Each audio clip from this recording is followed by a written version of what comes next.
Perfect. Okay. Thank you. Yep.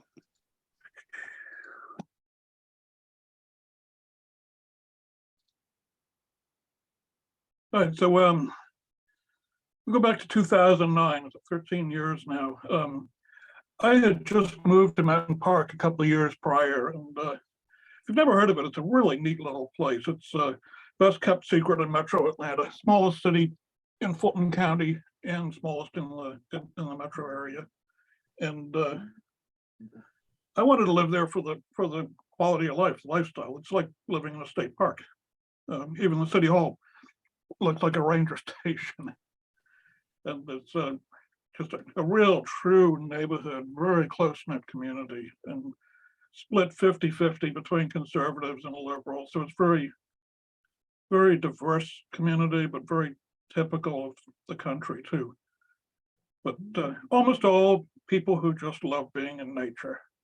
And that's why we live there. But one neat thing about the city is that an attraction for me is a tiny city hall. You can get to know your councilors and mayor and go to the meetings. And if you want to initiate something, you can do it and you can get it done. And I was hardly the first person to do that. But by the time the economy was crashing in 2008 and my business was going down the tubes, I'd learned enough about how City Hall worked and got to know the people involved. So when the 2009 Stimulus Act passed, I poured through it trying to find something that we would be eligible for as a municipality. There was a lot of road work done, for example. There were all kinds of stuff to the Stimulus Act. And it turns out the only thing we were eligible for is my pet passion, energy efficiency and renewable energy. So I grabbed one of the city councilors who tended to lead the effort on federal grants and said, hey, let's kind of convinced him that it was worth looking at. And we sat down with the mayor and said, yeah, this looks interesting. And somebody's going to have to write a grant to get it.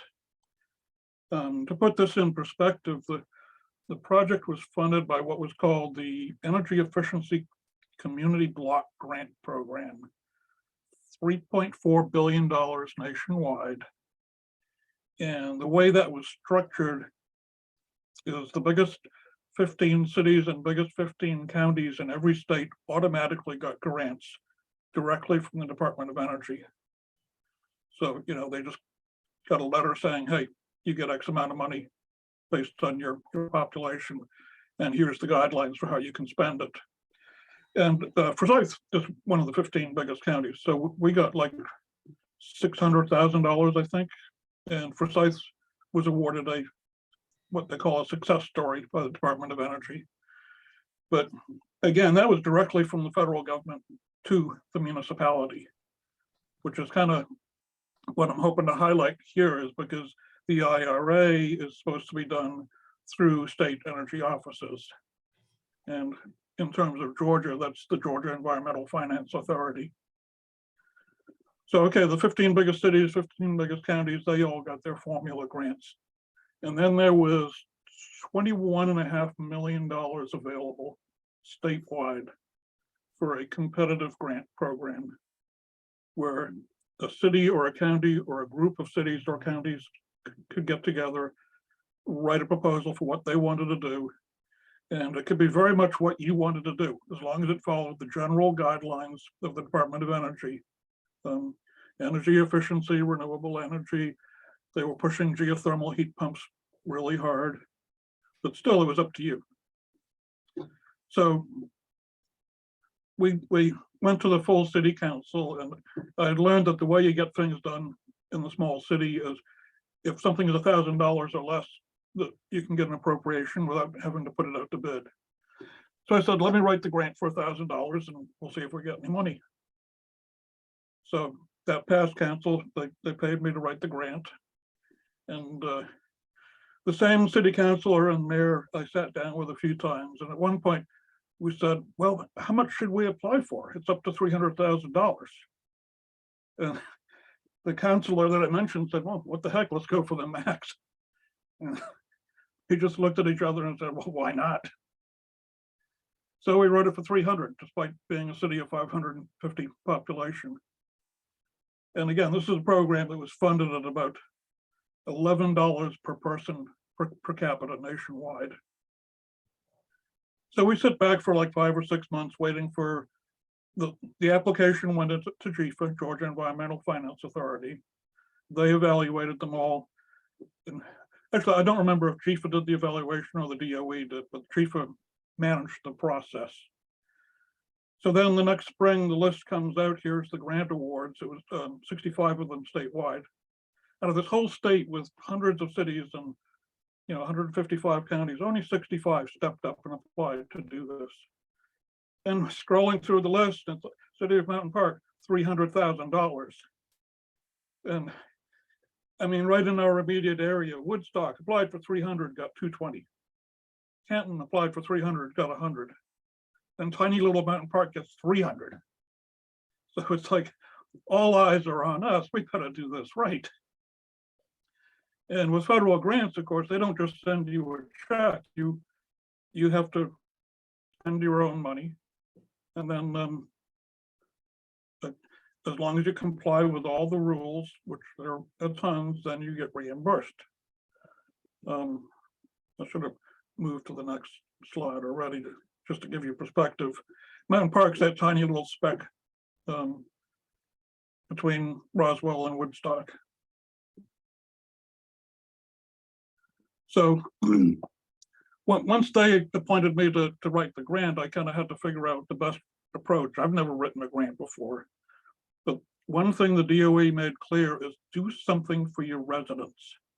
And the inclination of most city halls and county commissions is to spend stuff on their own buildings. Let's put solar on city buildings. Let's insulate the city buildings. So I said, let's make most of this for the residents. And that would probably have the best chance of getting funded. So as you can see there, I made it 75% of the money direct benefits to residents. And I'm kind of doing this as a solo venture and figuring out by myself how to design the program. I'm the only energy geek in Mountain Park. So I said, well, let's do free energy audits and let's do 50% rebates on major upgrades. And I wanted to have some fun with it too. So I said, let's spend 25% of the money on City Hall. And I kind of build that as a demonstration facility, demonstration project. And it's a very small building. So to spend, what was that? We spent 50,000, but I guess when you factor in the overhead, it was 75,000. For a 1,200 square foot building, there's no way that that's cost justified. We're buying solar way before it was cost effective. But again, I wanted to have fun with it. And I wrote the grant for a geothermal heat pump because I knew that's where the Department of Energy was pushing. So we get the grant awards, and the standard joke when you're presenting at a conference is we open the envelope and there's the check, but no instructions. So how do you actually do this? Nobody's done this before. And luckily I've got some connections, and Ben Taub, who I've known for many years, he co-founded the Southeast Energy Efficiency Alliance along with Dr. Brown at Georgia Tech. And he had written a letter of support for the grant application. That's one of the things that helped us get it. So that was one of my first calls. Hey, Ben, we got fully funded. What do we do? And he introduced me to a couple of people, and he said, you should talk to so-and-so. He owns an energy auditing company. And that sort of mushroomed, and pretty soon we had 3 or 4 experts in the room just wanting to be involved and helping us, regardless of whether they got any projects out of our project or not. ST's Heating and Air, for example, had a lead certified green specialist on staff. And they sent him up to help us out. They dedicated him to helping design our project. There's no expectations of making any money from it. So it was really cool. It's a very collaborative effort, and we had a a great team of outside third-party experts helping us figure out just exactly how to implement the program like this. And early on, the energy auditor said, well, you can't do energy audits for free. You've got to have buy-in from your customers. So they feel committed to actually do a project. They call that turnover in the industry. What for X amount of energy audits you do, how many projects do you end up doing? And I said, well, it's too late. I wrote the grant as free energy audit. So that's what it's going to be.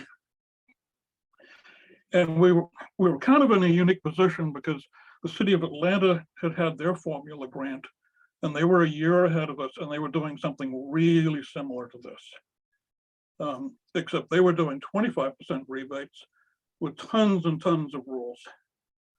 So they were extremely helpful. I don't remember who my connection was at City Hall, but the city of Atlanta was happy to share everything that they had figured out on how to do this already. Now they're a year in and they haven't upgraded one home. But for example, they had their team of lawyers had come up with a contract between the city and the resident. You've got to have a contract before you expect a resident to go spending their money. And what are the terms and conditions? How are you going to get that rebate back? And little things like that were a huge help. The city of Atlanta said, sure, you can just use our form. So our attorney looked at it and he said, yeah, that looks like that'll work. We just changed a little language and learned a lot from what they had been doing. Anyway, there was still, even though some things were very much set in stone in the grant application, there was still a lot of flexibility. And I'm looking at the City of Atlanta program, and you've got to have your energy audit done, and you can only do your A priority items first if you want a rebate. And then you can do your B priority items. And I said, what the heck, let's make it easier for everybody. You do whatever you want. If the energy audit says it's an A priority, but you want your B priority, do it. And that made it much more accessible for people. I guess that's a big difference from the IRA in that, that's going to be very, very specific. You get X percentage for your heat pump. You get up to X amount for your electrical panel. So you don't have to be tweaking things the way that we did.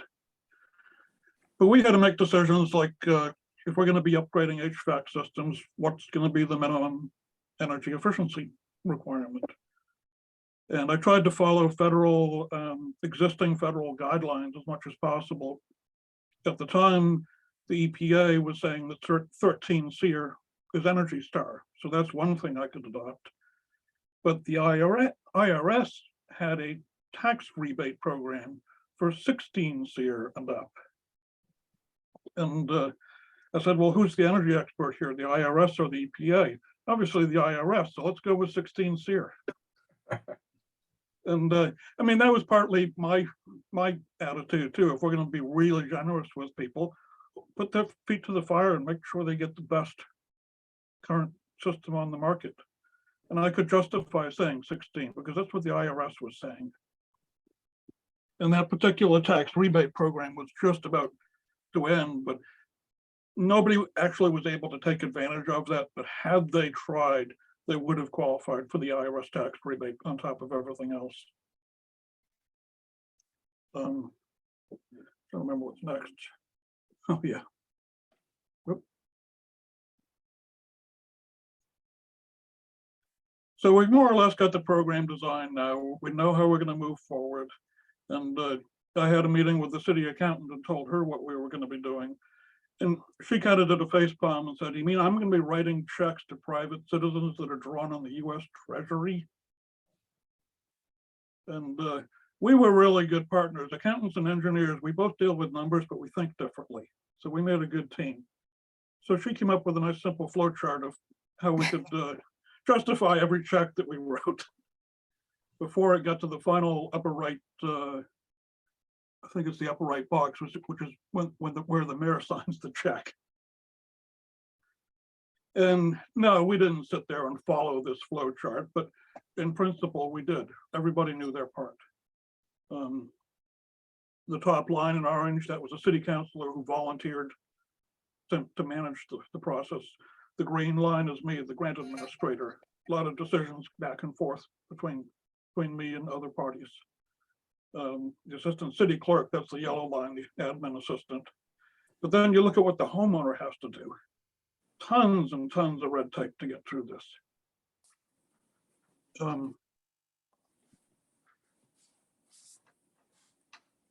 And even once we'd figured this out, it's like, there's a big box for the homeowner down there. Submit the following to City Hall for approval. And this is before you hire your contractor. There's 6 documents you have to turn in. I mean, we had to get W-9 so that we could report income to individuals to the IRS.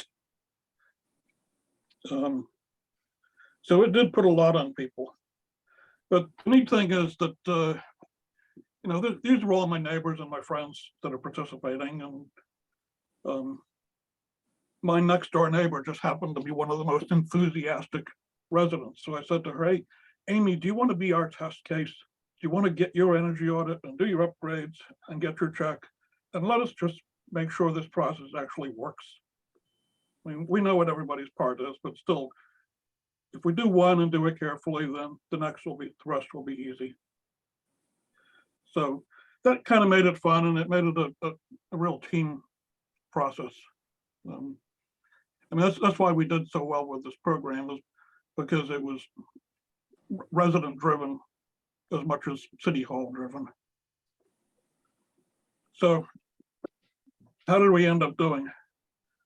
We had sent out a mass mailing to every home in the city at the beginning.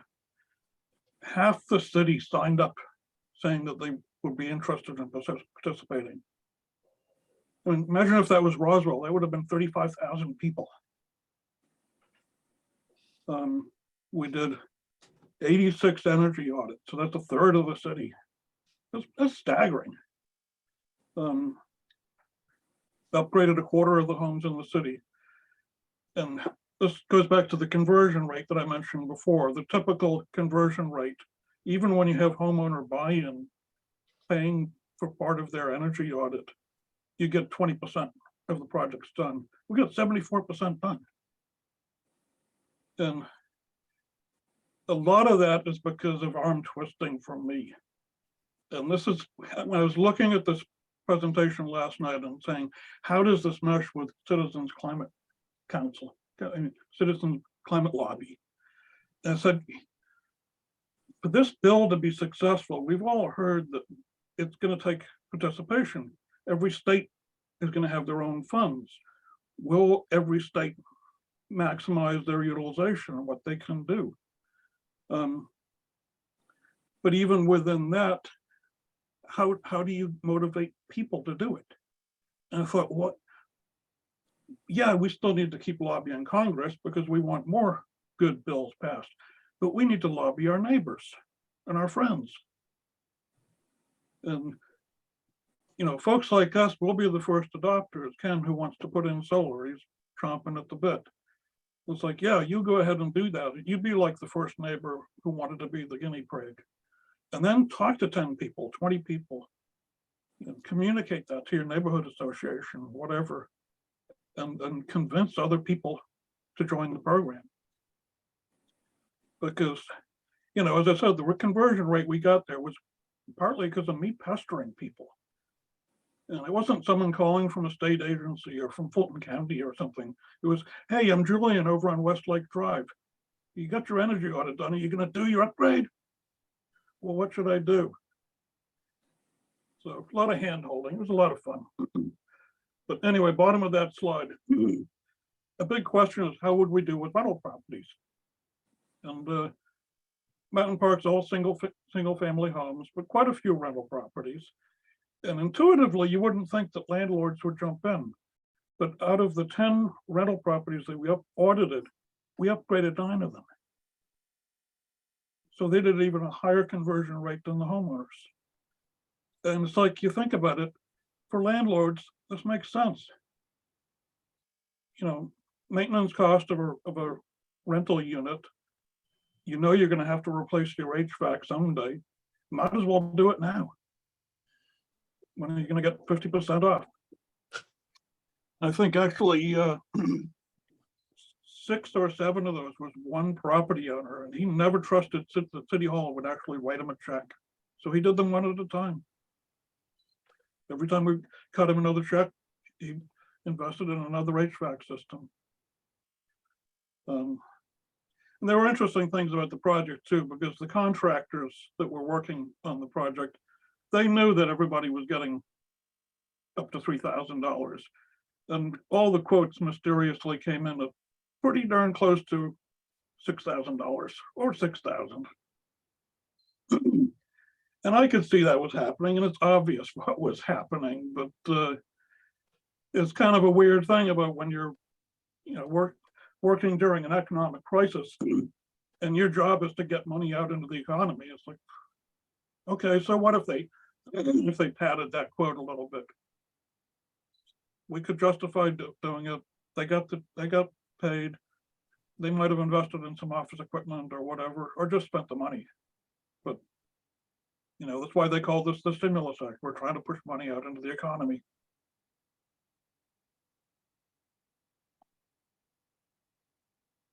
So, any questions on that residential part before the rest of it? Trying to think about how I wanted to contrast this with the IRA. I think the biggest point I make is what I already said, that yeah, you can have these generous incentives out there, but how do you get people to do it? I have a question, and that is, do you have any long-term follow-up? Were people happy with their upgrades, or did you get any feedback about how they felt about it maybe a year or two down the road? Over the short term, I did, because from the time we started doing projects until this whole project wrapped up, there were plenty of people who had already been through one season, even before we finished the whole project. So I was getting a lot of feedback. My air conditioning bill is cut 50%, but never did any kind of formal follow-up. And when the project was ended, I was working for what amounted to a stipend to get the project done, and I couldn't continue as a volunteer trying to follow up. And unfortunately, I had to move away from Mountain Park a year after the project ended. Otherwise, I would have been down at City Hall every month and bugging the accountant saying, hey, where's the electric bill? Okay. Okay. Yeah, I would have to put in a Freedom of Information request to get the electric bills now and to try to analyze what had been done. But I had considered that if I hadn't left Mountain Park, I probably would have tried to do some sort of informal survey, use SurveyMonkey or something, and a year or two in, just make it a voluntary thing. I had a database with everybody's email address and phone number, so I could have pushed a survey out and said, have some feedback about the project. But as a freelancer, I got a funny thing. I like getting paid when I work. So, and in terms of long-term, occasionally I visit Mountain Park, and they kind of give me a hero's welcome. It's nice. Everybody, I got a lot of, hey, my air conditioner's working so good. But okay. no kind of formal follow-up though. And do you think the big bang for their buck was replacing their HVAC system, or the energy audits and following some insulation kind of stuff? My instinct would have been to tell everybody, you've got to do your insulation first before you replace your HVAC. I wish we had done more insulation. Spray foam was still very new at the time, and we did have quite a few people do foam. Okay. I had someone foam their floor system, and they commented on how much warmer their floor was in the winter and less bugs. Another neighbor foamed their attic at the roof line, and great feedback from him because now his attic is conditioned space and he could use it as storage. And a couple of years later, a tree fell in his house, and he attributed the strength of the foam as to what kept his master bedroom from collapsing. So a lot of little anecdotal stories like that, but no comprehensive thing like, what percentage of the 64 homes got fantastic results. I don't know. Hey, Julian, I have a question. I think I heard that you had some attorneys look at some things. Is that correct? From the city? Did you guys pay for that, or did the city pay for the attorneys? We knew that we needed some type of contract between the city and the residents. And the city of Atlanta had already developed that contract. It was called a project, I forget the terminology they used, but it just put in a lot of the legalese that would be required for a homeowner to take the steps of spending this money and to know that they were going to get reimbursed, and to protect the interests of both the city and the homeowner. So our city attorney, we didn't need to invest any real hours on his part. He probably spent 30 minutes of billable time looking at the city of Atlanta's contract and saying, yeah, that'll work. And then you had the contracts written, and then who gathered the contracts and all that kind of stuff? Was that the lawyer, the city lawyer? Oh.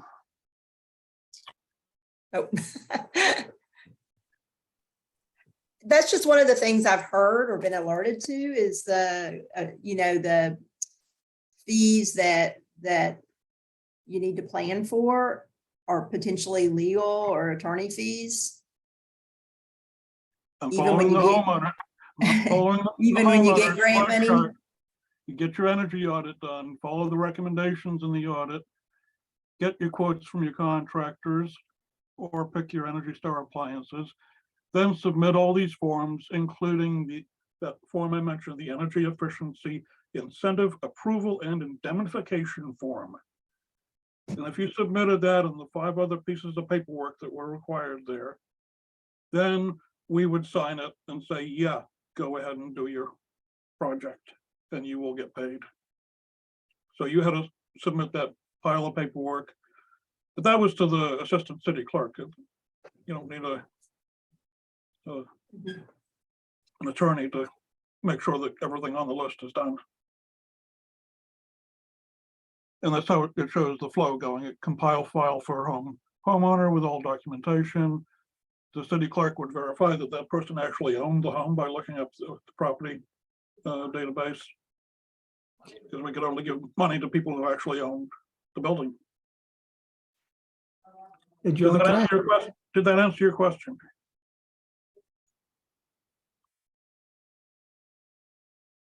Okay. Julian, can I ask you a question real quick? Sure. The grantee, who was the actual grantee in this case? Was it the city or was it a nonprofit? The city. Okay. And just as an aside, we had, as a tiny city, we really depended on federal grants and had a history of bungling them. Between the time that I wrote the grant application and we got the awards, I found out that my favorite city councilor, who was like the volunteer grant writer that brought us in CDBG grants, community development block grants. Right. The most recent one he had brought in was $100,000 to replace a piece of water mains. And we were reimbursed $30,000 because he didn't think he should have to comply with the Davis-Bacon Wage Act. And I'm finding that out knowing that before we got the award and all the money. And it's like, I didn't just bring in $300,000, I just put $300,000 at risk during the worst recession of our lifetime. And city revenue is plummeting because we depend on sales tax. We got a percentage of Fulton County sales tax. So in that regard, we were in a complete opposite scenario of where we are now. I mean, we were dealing with a city budget that's struggling and people that are desperate for work, and now it's the opposite. The tax revenues are flush and you can't hire anybody. The one thing I would say with this, I've seen Julian other, communities where a community member will work with local government to do grant applications. So I think it's a really powerful thing that individuals have done, and cities seem to be open to supporting. I've seen that through rural Georgia in many towns that have done that as well, very effectively. So it's a really cool tactic. I've done some work up in Bartow County, and they have a county grant office, and they will write grants and administer them for any municipality in Bartow County. Yeah. So it varies a lot from county to county. We got no help from Fulton County, but I mean, it's a county of 1 million. Julian, you spoke to some folks here at in Forsyth County as well, right? About grant writing at one point. Is that right?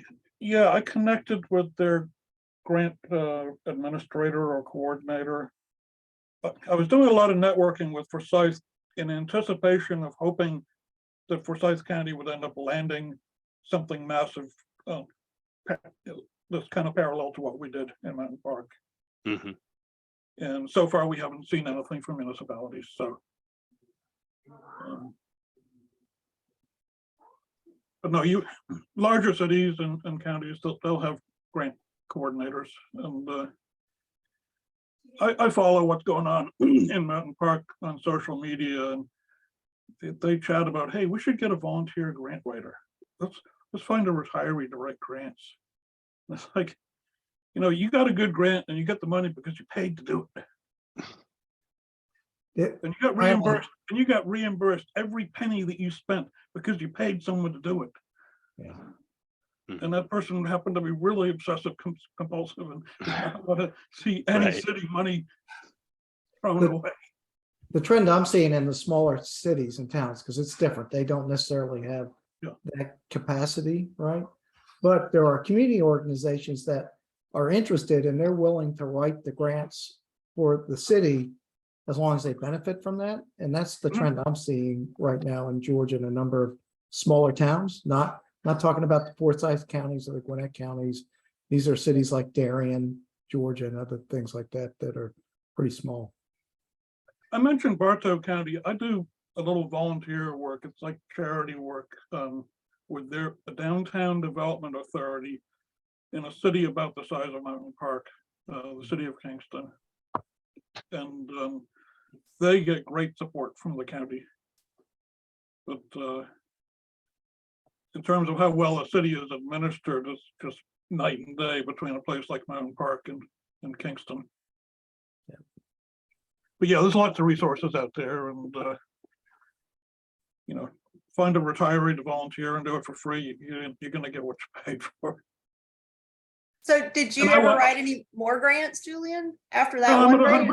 I'm at 100% right now, so I think I'll just stay there.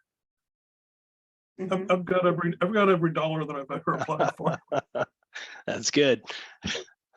No, I mentioned Kingston. I wanted to get some gigs grant writing for them, but then the county stepped in. It's like, oh, you already have people that do that. Okay. Kingston's not going to pay me to write a grant. But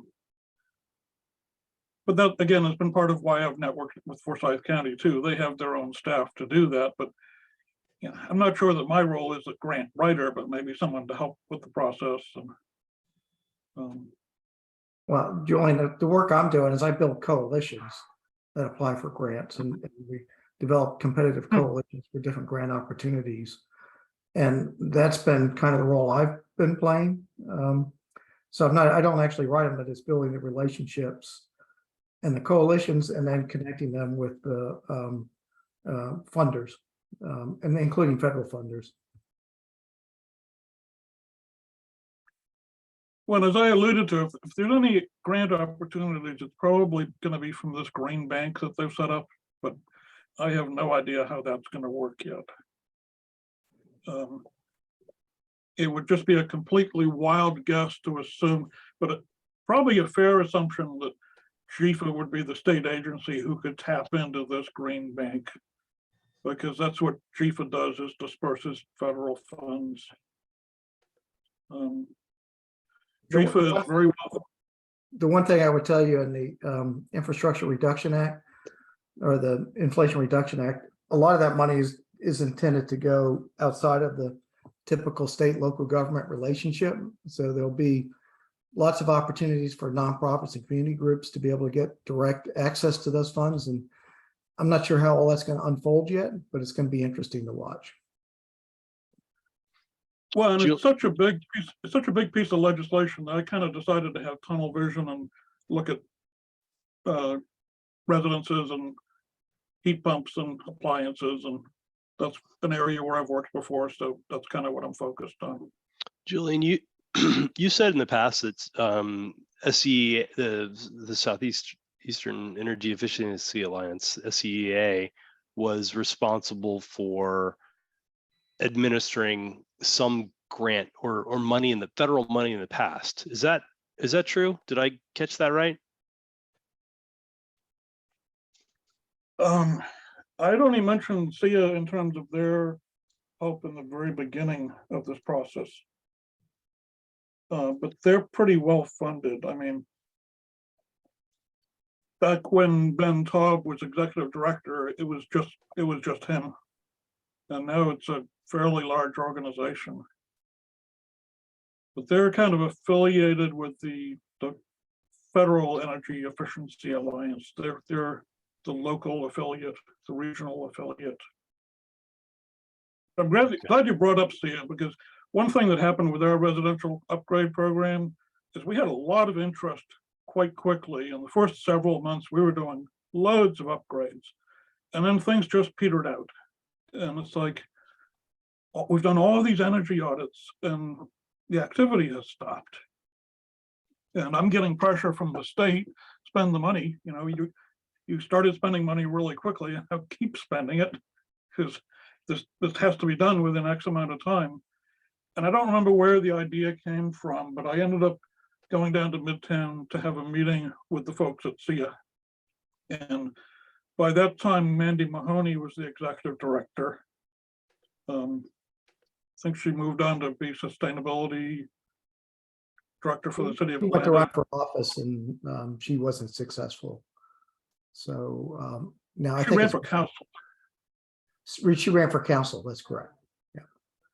Anyway, they had staffed up some by then, and I went down to Midtown. I said, hey, here's where we are. Here's what we've done.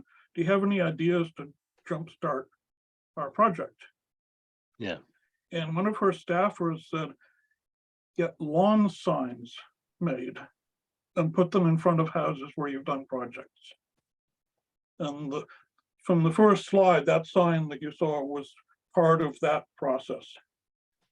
And that again is how we can encourage our neighbors and our fellow citizens to take advantage of what's in the IRA.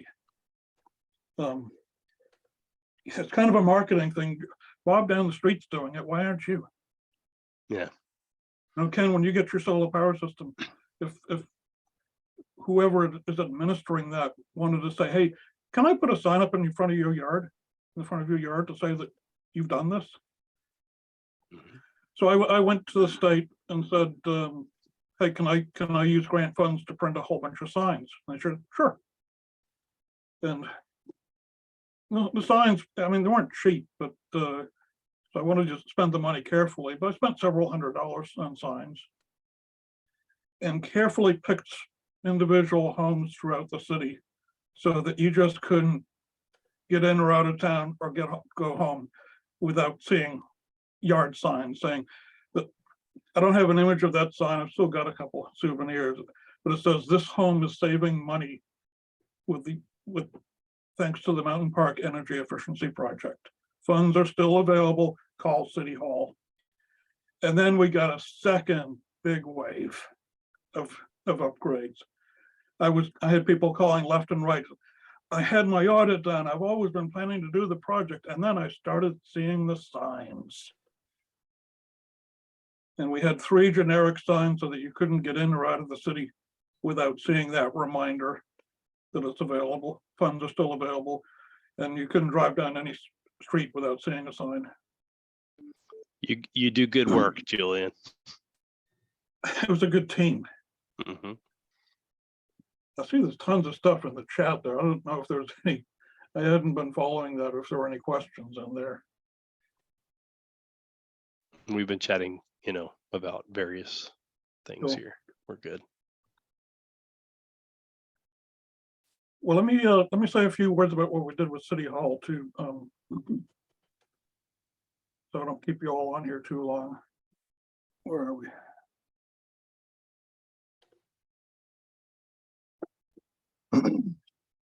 So this building's about 100 years old. Wood frame building. I had a neighbor who remembered when it was heated with a potbelly stove. And this was the fun part of the project for me. I said, I want to go state of the art, cutting edge on everything.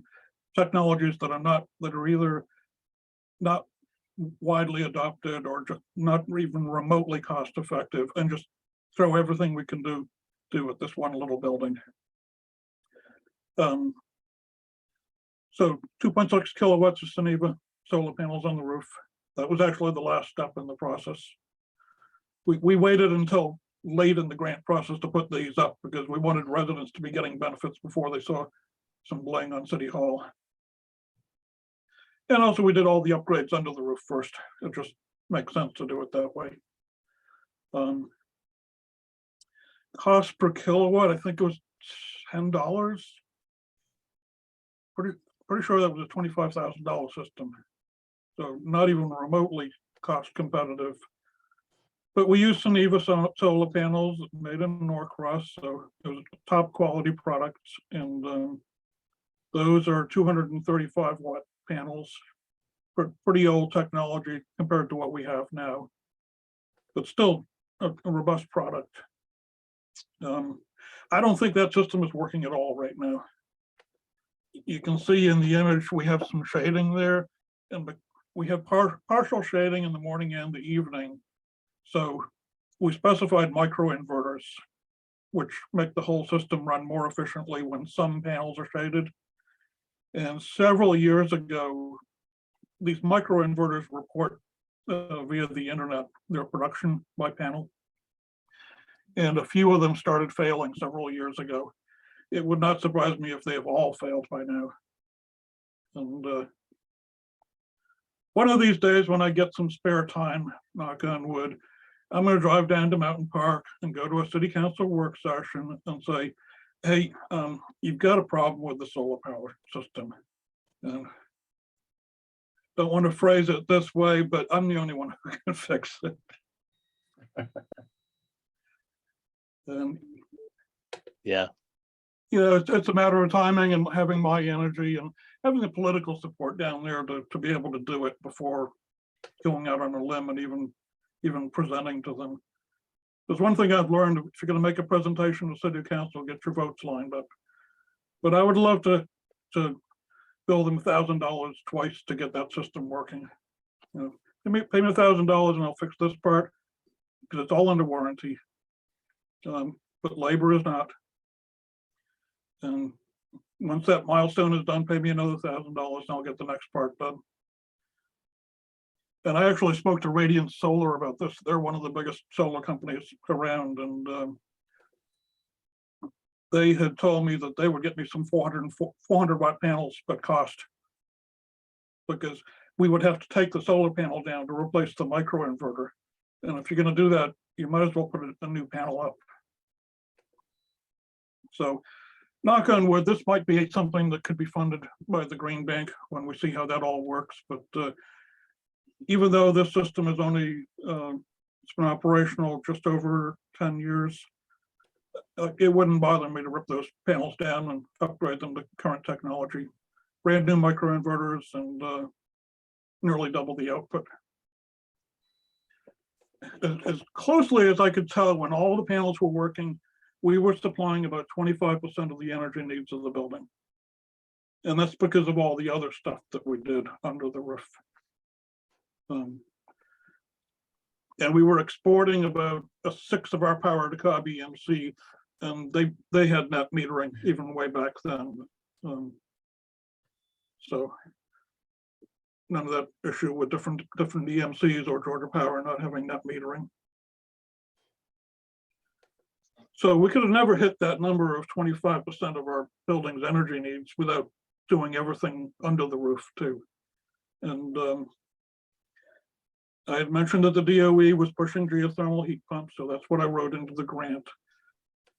I said, we've got this, the city green adjacent to City Hall, we'd have plenty of room to bury field lines for a heat pump.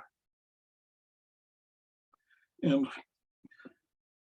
this is an area where it's worth spending a little time, because this is something that we're going to have to be eligible for as residents, heat pump tax incentives. And this is what's called a horizontal loop heat pump, where you dig trenches and bury the water lines. We did consider a vertical loop, which is where you drill a well, which Ken, you and I had chatted about that, and I think that's what you were considering doing.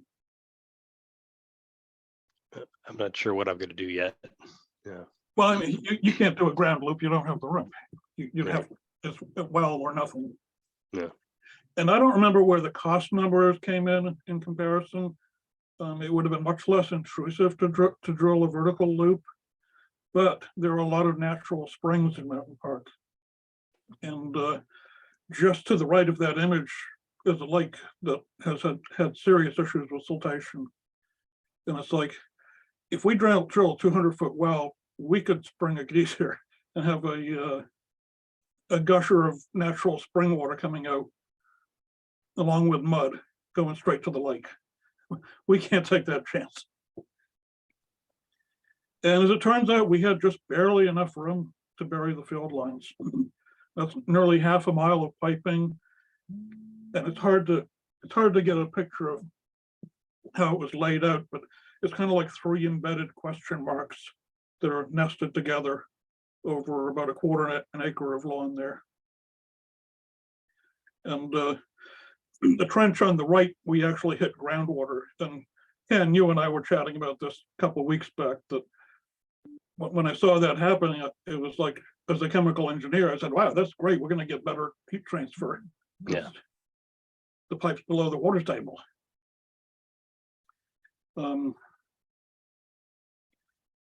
So what to say about that? I mean, I think you all probably get the idea of heat pumps. We're pumping heat down into the ground in the summer during air conditioning season, and pumping heat back out of the ground in the winter.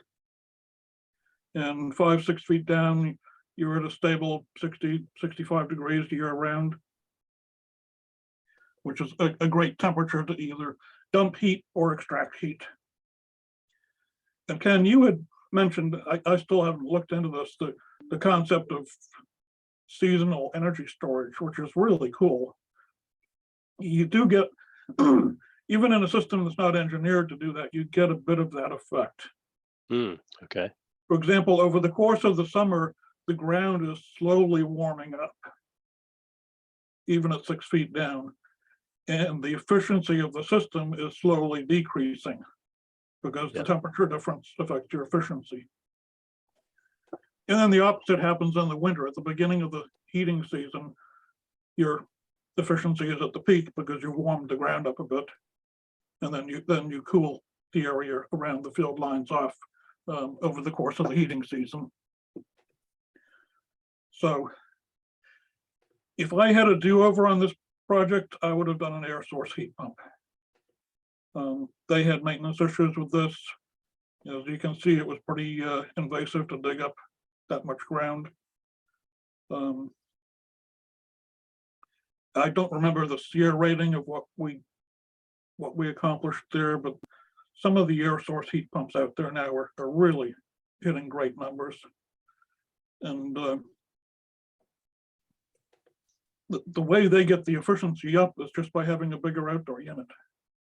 So if you've got somewhere to tuck that away, you know, if you picture your outdoor unit being 6 or 8 feet tall instead of 2 or 3 feet, all that extra surface area lets you either extract more heat from the air or dump more heat to the air and gets your efficiency up.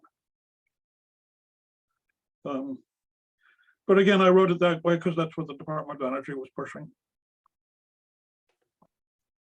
I heard that they had a couple of maintenance issues with this system.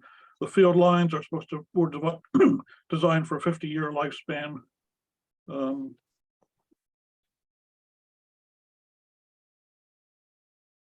and I know enough people in Mountain Park that if something seriously went wrong with it, I would hear about it. But anybody wanted to talk about heat pumps at all? Because that's, you know, kind of a big deal with the IRA. I didn't promote heat pumps for residential when we were doing this program. We, you know, 12 years ago, people still had the bad memories of the early heat pumps on the market, which were terrible in the winter. We did a couple residential mini splits. That's the only heat pumps we did other than the city hall.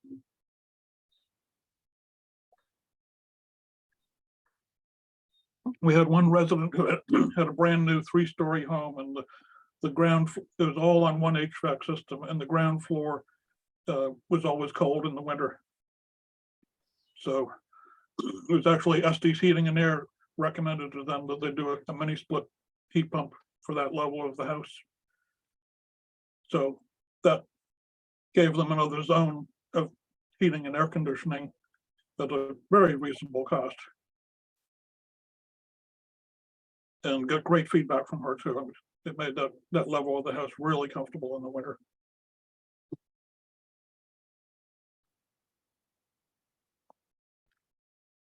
Well, viewers are all bored or don't have any questions.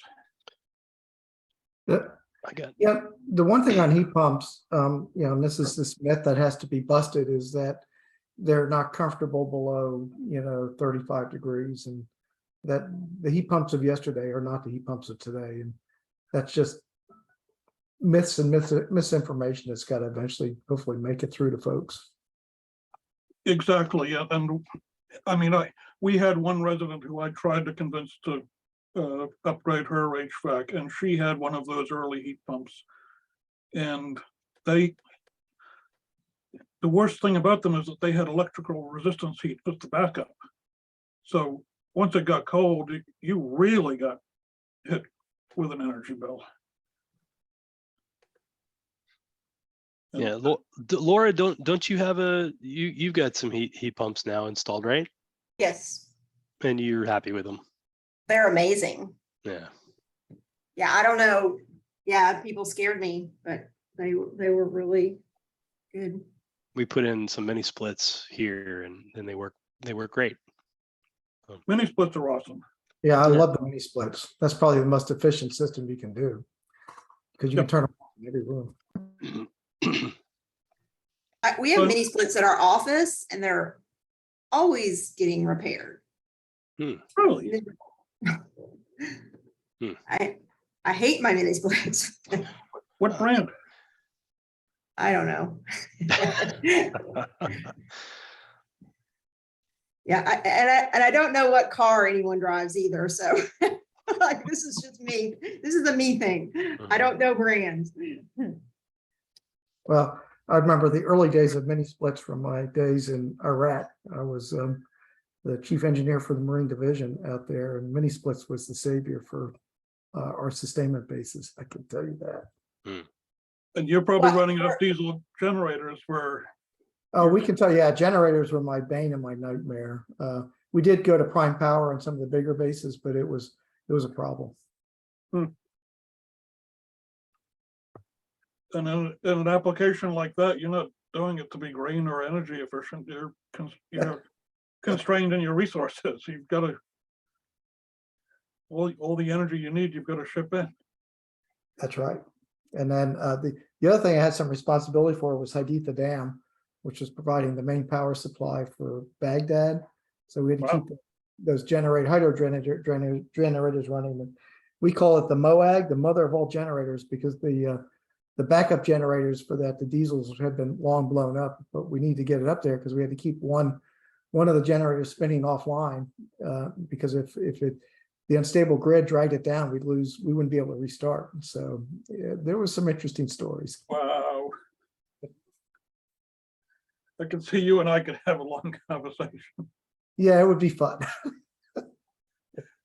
Well, I don't want to keep you all night, so let me just touch on a few of the other things we did in City Hall. Because like I said, we would have never hit that 25% of our energy needs from solar had we not done everything else right too. The building had no insulation. And the attic was well ventilated with soffit vents too. Because the thinking used to be you ventilate your attic and let that hot air out. Well, it doesn't really work that way. The interior of the building had been renovated in the 80s, and they did not insulate the walls. And there was a false drywall ceiling hanging about a foot below the attic deck. So there was an air gap to the attic, but still no insulation up there whatsoever. And when your attic is well ventilated, that means you've got pollen and bugs and humidity, of course. So we foamed it in, sealed all the soffit vents, and gosh, trying to remember how much we spent on that. Probably like $6,000 on the foam. We did the attic and the crawl space. And again, foam was still pretty new back then. There weren't many people spraying foam. Hey, Julian, can I ask you a question on the phone real quick? Sure. You know, I've been doing some work with GIPL, Georgia Faith Power and Light, Yeah. as part of the Laudato Si effort with the Catholic Church. So we've been doing a number of spray foam insulation projects, particularly in some of the older admin buildings. And we're not seeing the energy reductions yet in that. What's been your experience in terms of seeing energy performance after spray foam insulation? Because I just don't even have an answer to give to some of these business managers in some of these churches as part of, you know, as part of this Laudato Si effort that I've been supporting. I've heard nothing but positive feedback. Really interesting. Okay. There's another building in Mountain Park that we foamed that we made it too tight. Yeah. So you're seeing measurable reductions, right? Yeah, Okay. So I'm just telling them to hang on, gather more data. Maybe it's the difference between post-COVID or pre-COVID. I don't know. But, well, and there was the one resident who foamed her floor system, and she said our floors are warm in the winter now. And cool. the one who foamed his attic and said it was conditioned space up there. Now I can store things up there and go up there in the summer. And you don't have a furnace up there too, or did you? The old HVAC was up there, and all of the ducts were up there in unconditioned space. Okay. So you removed the actual gas furnace, so you're just using the heat pump, right? Is that right? Correct. Okay. And the new duct system is up there. We used all the existing registers, but now it's in conditioned space. So That's right. That's right. Yeah. it's not as conditioned as the main floor, but still it's not outside. And one of the big differences is where you put your foam too. Some people have foamed at the attic deck, which is where we've traditionally put our insulation. It's like if that's where we put our fiberglass bats, that's where the foam should go too. But no, you need to do it at the roof line. Yeah. Yeah. And the energy code at the attic deck, it's like R45 in our climate, but the roof line is R19, and you get the same performance. Yeah. So less of this expensive product to get the job done. And Let me ask one more question, Julie. Now, Sure. what is the cost on foam installation these days? Is it? You said, you know, for your house it was about 6,000. Is that still the going rate, or has it dropped? More expensive? I would imagine everything is high right now. I mean, Yeah, materials are high across the board, and it's pretty highly skilled labor too. So Right. everything's skewed in the wrong direction. But in terms of a long-term investment, and just as an aside, the reason why you do so little insulation at the roof line instead of the attic deck is that if you insulate your attic deck, now your attic is a solar oven, and it's going to be 120 degrees up there. So you're trying to maintain 75 degrees downstairs, and your attic's 45 degrees hotter than you. You put it at the roof line, and now you're just protecting yourself from 90, 95 degree heat. You've cut the temperature differential. And I can see Laura nodding because she's got a thermodynamic background. Oh, no, I did foam both, well, at our office. And we have a pretty big, and it is incredible because you walk into the attic and it's almost just like it was in the next door room. And then when we changed over to heat pump in our other house, the heat, it was in the attic. And so we foamed that. And once again, to protect the equipment and it, again, this place that used to be really an oven, it was dangerous to go up there. Now it's fine. So yeah, the foam is incredible. It was pretty expensive. I know when we were considering solar panels for our office, we went with the foam. We invested in foam insulation first. Yeah. Because it made more sense, and then we needed less panels and all that kind of stuff. And then it took us years, to afford and get the money for the solar panels. So, but I was happy that we did the foam. Just curious, is the foam, is it something that you think a homeowner could do, or is it not a DIY kind of thing? That's not a DIY. No, You don't want to. There are DIY kits, but you don't want to do that. I'm just curious. All it takes is a few air leaks. Yeah. Actually, the company that did this job is based in Cumming, and I'm pretty sure he's still in business. Okay. Alpine Renovations. I give him his big start. Okay. They did quite a bit of work for us.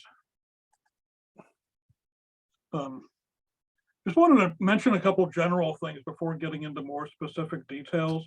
We hear a lot about how the IRA is our biggest climate and energy legislation ever. 12 years ago, 13 years ago, we were saying the same thing about ARA. It was not marketed or lobbied as a climate or energy bill, but it was the most comprehensive energy legislation to date. And, we've got 3 times as much funding for clean energy from the current act, but still, what we did back then was a pretty big chunk. And the DOE did not market it this way or really leverage it, but people in the industry knew that this type of stuff was cost effective. But you have to get out there and actually do it on a large scale to prove it to people. And once we did projects like this and myriad other projects around the country with that 3.4 billion, then private capital looked in and said, that stuff is cost effective. So once the stimulus funding ran out, private capital started moving into this area.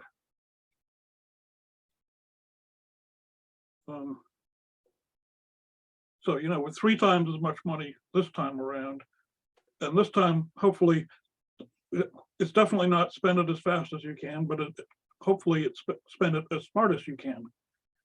And that 270 billion, whatever it is, that's going to carry us for a long time.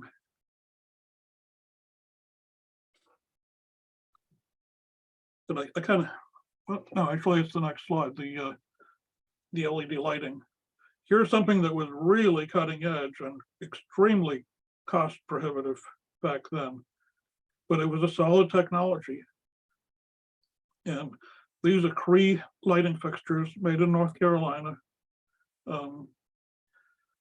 As I remember, Cree did about $1 million worth of lighting in the state of Georgia through this program.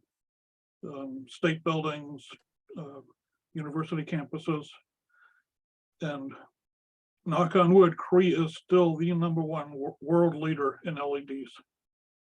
They're still ahead of everybody else. I mean, if you go to Home Depot, that's the product you see on the shelf, the Crees. And even the Cree components, the actual diodes themselves. You can look at lighting products out of China and they'll advertise that they have Cree LEDs in them. So You know, the naysayers like to talk about things like Solyndra, which was funded by the stimulus act, but there are more success stories than failures. And would Cree have got to where they are now without what we did for them with the stimulus act? I don't know. Those fixtures you're looking at were like $350 installed. I have an LED question for y'all. This is just anecdotally my experience with LEDs is that, you know, they say things like they're going to last 20. I feel like I replace my LEDs pretty regularly. They burn out. Mm-hmm. You buying brand name or store brand? I mean, both. I've had Cree ones go to crap on me, so I don't know. Like Some of them do fail early. Yeah. Yeah, the lifetime is based on the wear out, which is way out there really long. If they're not out of the box good quality, they're like anything else. They can fail early. Well, my front Yeah, porch light, my front porch light failed a couple months back, and I'm like, "What's wrong? Is it the wiring? Is it the switch? It can't be the bulb." And then I thought about it, and it's like, yeah, I've left that on 24/7 for years here. I don't even bother to turn it on off in the daytime because it's so efficient, and it's subjected to temperature extremes. So, and you look at the projected lifetime, and it's like, yeah, that's about right if it's on all the time. I guess I was hoping for better performance on some of the LEDs, and I think I have bought Philips, I have bought Cree, I have bought, you know, different varieties. I have bought some of the El Cheapos, but especially like in the light fixtures, like it says a lot of them you have to be careful. It says don't use in an enclosed fixture. Well, everybody has enclosed fixtures. Then anyway, I'm just curious, is there some sort of thing I should be looking for to get around all that? Well, they do get hot. I mean, they don't get as hot as incandescents, but they do get warm. But still, if it's a fixture that was designed for an incandescent, it shouldn't be overheating. Emily, I just think you're having bad luck. Yeah, you're just bad. You got bad juju. I must, but let me tell you, selling energy upgrades to my husband when my LEDs fail is not easy after that. Well, these days LEDs are so inexpensive. What does it matter? So, Yeah, I mean now it is, but at the beginning when we were first buying them, they could be $15-$20 a light bulb. Yeah. So Yeah, and I have the same experience, Emily. It seems like I've a lot of them, you know, more than I would have expected burned out. yeah, Well, I've in got this that hard one, on my bulb. this picture I've got on the screen now, that's actually at our lighting supplier. That's not in City Hall. But the city councilor who I was working with didn't believe that X amount of lumens was going to cut it for us because we had so many more lumens with our fluorescent lights. So I said, well, let's go to their office and see one. And when you look at that fixture, when we looked at it at first, I said, you know, we're not buying LEDs here. We're buying heat sink and optics. That black bar down the middle is the heat sink. It's like solid aluminum with the LEDs mounted on top of it so that their heat dissipates down into the room instead of being trapped in the fixture. And they point up, and through some magic optics, they get the light to disperse down beautifully so that you don't get any of that intensity that can be bothersome with LEDs.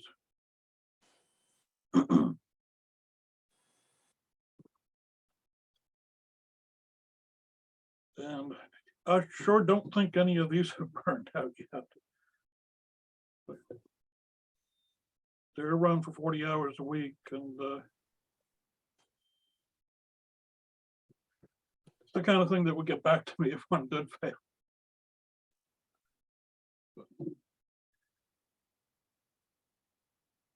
Do you think, Julian, I'm just going to ask, you feel like we can knock the rest of this out in, let's say, 10 minutes or so?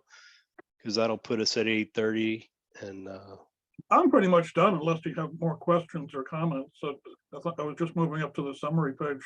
Yep. Okay. All right. Just checking. Believe it or not, can I have another CCL call after this one? I'm gonna go get some dinner. So Gotcha. well, I won't go through the metrics, and just skim through that. So we just have to think about ways to focus on how to implement the things that are coming out of the IRA. Right. Hey, Julian, I was curious about, at the beginning, you mentioned Forsyth County having gotten a $600,000 grant. Do you know what they did with the money? They did HVAC and insulation at the main county building, and lighting upgrades in some warehouses. Okay. Good to Yeah. know. Nothing particularly ambitious, but the kind of stuff that's on a facilities manager's to-do list, and they were able to do it without having to beg to county commission for funding. Right. It's just useful to know when you're talking to some of the folks that they've actually accepted government money and used it well. So. And Forsyth won the success story award from the Department of Energy. Yeah. Terry, one of the things is this whole conversation around facility managers, and things like the International Facility Management Association about, these conversations and developing these kind of good projects, is something worth thinking about. It's also a career development and on-ramp for folks that I think is a real opportunity. So getting into that community might be a good thing if you get them convinced. Yeah, that's a good point. What was the name of the organization, Jay? The International Facility Management Association, IFMA. And, Okay. they're interested in green building right now because they're part of what they're wanting to do. And they're working with Skills USA because they got a problem with people retiring. So they're trying to find ways to bring new talent in, and they're interested in sustainability, micro credentials and training for as part of the employee development programs they're willing to support. So it's a good place to at least, if we look at schools that are interested in doing that, gives you an entree into county facility management organization and how they manage facilities as an inroad for a conversation. Yeah, good point.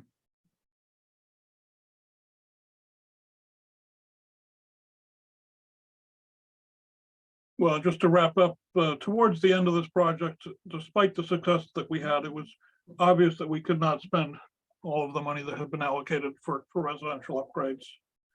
And it was the state energy program manager's job to spend this money. So if we couldn't spend it, they wanted to divert it to another municipality who could. And even though this wasn't in the grant proposal, they let us shift some funding around. And I shifted $32,000 out of the residential program and threw it at this building, which we had not even considered doing upgrades on to start with. Foamed the entire roof line of that building. I think that was $9,000.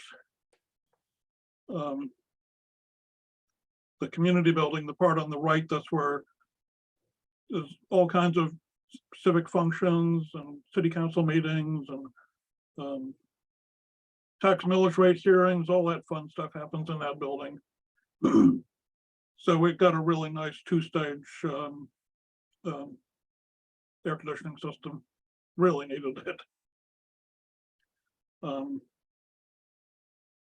the fire station where they were parking their engines, it's not conditioned, but it is heated. They had those old school hanging propane heaters, natural gas heaters, like you see in a warehouse. And we replaced that with a ducted system. So all pretty middle of the road stuff, but it's a concrete building that's going to be there 50 years from now. So the energy auditor said, it's well worth spending the money on Cadillac scale insulation because you're still going to have that building in 50 years. And that's a building where we insulated it too tight. They had to go back and cut some holes in the foam to ventilate. The fire station, they have some offices and what they call their day room. And I remember the fire chief saying to me that, we had a meeting in there in February, and we had to open the door to cool it off because the heat of the people was heating the meeting room. So there are more positive feedback on foam insulation. But yeah, you make it too tight and you've got a problem. You've got moisture accumulation.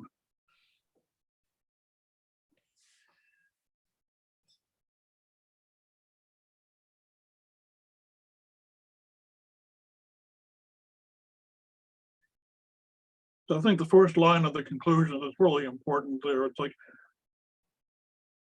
getting to 25% of homes upgraded. That's a pretty high bar to reach. And it's because it's a very engaged community. Everybody knows everybody. During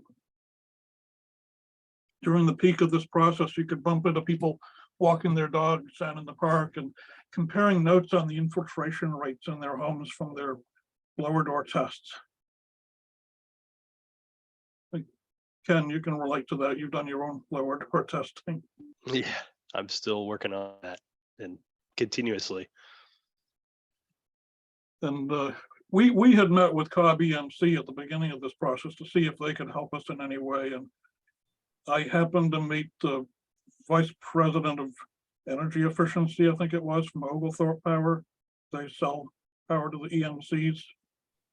And he was at my presentation at Green Prince. And afterwards, he said, you know, I didn't think it could be done. Actually, he didn't say that to me. He said it to the mayor.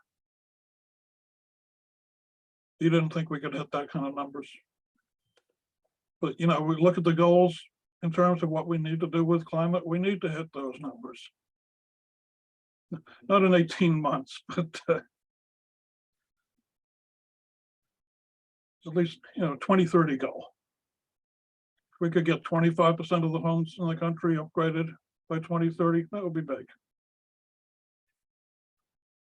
And the big challenge too is how do we get those heat pumps into rental housing and into poor people's homes?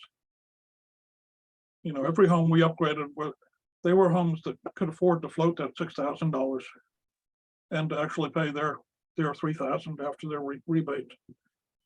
How do we do that kind of upgrading for low-income housing? There's a project I'm working with City of Atlanta on that right now, Julian. So, you know, we might have just a follow-up conversation. I'll tell you how we're maneuvering that around energy burden reduction in a partnership with a number of other entities, or I call them community assets, that provide different resources to these communities for energy burden reduction.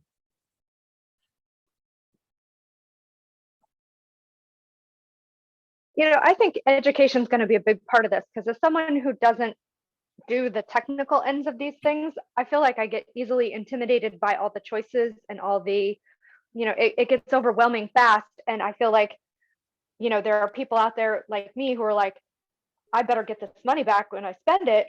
You know, like you want to see it deliver as promised. And I think my HVACs, I'm not sure that they have totally brought down my bill that much. And then there is the issue of, well, they work better, so maybe I'm turning it down lower, you know, those kinds of things. So it's kind of a frustrating decision. It's an overwhelming decision to figure out where to start, what to do. Am I dealing with somebody who's reputable? I mean, these things take a lot of energy, and I think sometimes people maybe just don't want to know or even know where to start. Yeah, decision paralysis. Yes, analysis paralysis is real. It's and this stuff will drive you to drink. I mean, for sure. But you know, Emily, these are all systems. So, you know, it's like anything else. One improvement on its own isn't going to cut it. It's stackpiling a number of different things that you get the reductions. Jay, I was just pulling up Ken's original CC list. So I'm going to follow up with you by email. Because yeah, you mentioned a lot of interesting stuff that I'd like to talk in depth. Yeah, I've got the invite, I think, that came out of that mail. So I'll just pick your email off of that and I'll send you a note. And you're the mysterious CBCDR on group. Yeah, that's it. Okay. There you go. Wondering who that was. Yeah. Yeah. I am a retired CB. Yes, I am. So what are you on GroupMe? Are you Jay? Are you on? Yeah, cbrunner@gmail.com. Oh, you're CV runner. Yeah, so I'm a retired Navy Civil Engineer Corps officer as well as retired EPA. So I was looking at your post just before this meeting and saying, who is that? I need to meet this person. The mysterious. the mysterious. Yes. Well, I'll follow up by email. Maybe we can schedule a call when I'm not losing my voice. Yeah, that'd be great. Anytime. We'll come down. You know, be happy to even come up and have a cup of coffee with you. Just let me know. Whereabouts do you live? In Gwinnett, northern Gwinnett, Okay. but all good.